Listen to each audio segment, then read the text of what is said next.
Let's start. Okay po. So, good afternoon, Sir. And so, once again, congratulations. Thank you.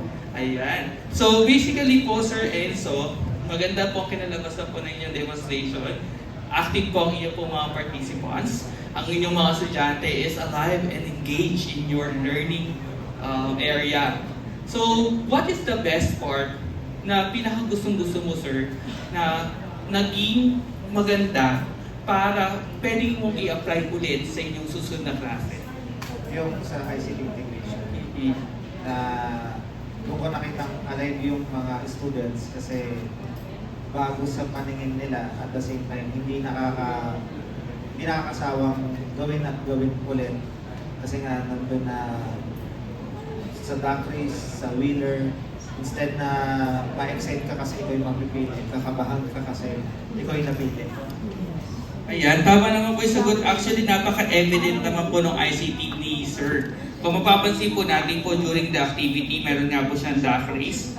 Meron din po siyang mga about utilization po ng platform. May pa-quiz siya, may pa-internet nga siya, na local area lang. So, ibig sabihin talagang ICT based po ang na-apply ni Sir. At the same time po, meron po siya mga applications. As teachers po, pwede po natin siyang magamit. Okay. So, another one po is, what evidence po kaya na sa tingin mo na naging or na-meet nyo yung objective nyo as a teacher for this lesson? I think for the assessment, yung assessment ko na ginamit, marami yung nakapasa doon sa assessment. Okay, maraming nakapasa. So, kung mapansin naman natin kanina sa Index of Mastery nyo, maraming naka-perfect or almost perfect score po. So, good thing po yun para po sa ating summative assessment. So, sa tingin nyo naman, Sir, ano kaya yung mga bagay na sa tingin nyo naging lapse or sabihin na natin something need to be improved? Kasi syempre, may mga pagkakataon may hindi tayo napapansin na mga bagay. Ano po kaya sa tingin nyo ang bagay na yun na maaari po nating ma-improve sa mga susunod po nating mga pagkikita or klase? Yung sa tingin ko po yung yung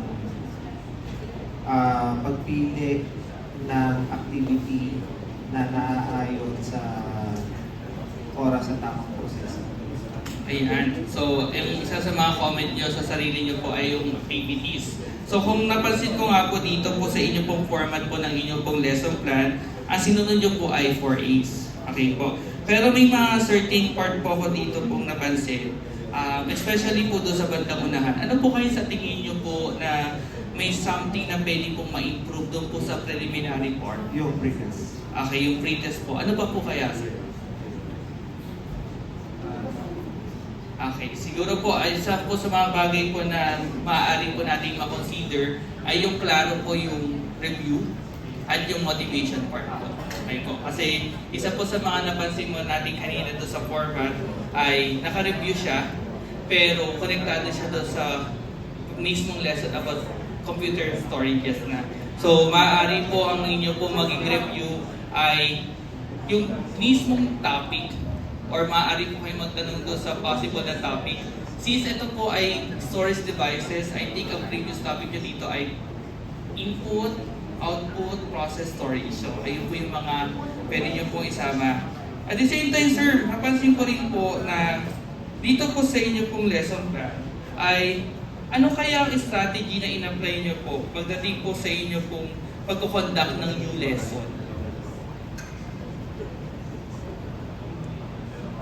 Ano po kaya strategy, sir? Kasi napansin ko dito parang nauna po yung presentation ng learners na gallery walk bago po yung lesson proper. Ano po kaya yung inyo po strategy po dito na ginawa?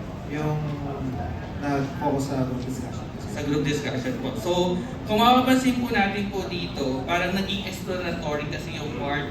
Kumbaga yung learners, nag-explore sila nung about the topic na about doon po sa storage devices. Natuwa nga po kami kasi may groupings na agad bago po yung lesson proper. So, indirect yung pagbibigay ng informasyon since na yung mga learners ay may prior knowledge na rin naman po. So, that is one of the good thing naman po. Tapos, in terms naman po sa inyo pong classroom management, actually napansin ko nga po doon na meron po kayo isang learner na may nabanggit na hindi ka nais-nais. Ayan po. Ano po kaya yung ginawa niyo doon, sir? May negative din akong nasabi, which is the negative is yung something. Ayun, siguro yung mga ganong komento na, pero sa atin naman kasi wala biro. Pero, Biro lang naman din yun. Pero the positive reinforcement kasi sa pagdating sa learning environment na safe sila. Ayan. Tapos natuwa naman ako, sir, kasi meron kayong nakorek na bata dahil nga po nasabi yung word na saksakan. Okay po. Siyempre, kinorek niyo yun, sir. Sabi niyo, hindi saksakan na marahas yun or brutal. So tama naman po yun para po clear po sa bata na hindi lahat ng biro ay, or hindi lahat ng oras ay biroan. Ayan. So, ay isa sa mga napansin ko pa dito, sir, dito naman po sa inyo po across and within curriculum, meron po kayong mga in-apply na mga subjects. Ano po yung kayong mga subjects po na in-apply niyo po dito? yung sa Okay, sa mathematics, meron po kayong binary ko. binary, o kaya naman po computation, combination po kayo ng storage, at kung napansin ko rin po kanina, meron din po kayo mga sinagawang mga real-life examples para kahit paano po ay ma-attach po at malaman po ng bata yung totoong application po nila. So, all in all, sir, sir, congratulations po. So, yung ibang comments po ay nandito ko naman po makikita or makikita niyo naman po dito po sa isang pong lesson plan. Meron pa po ba kayo ibang katanungan pa po, sir? Okay po. So, muli, congratulations, sir. And congrats po. Salamat po.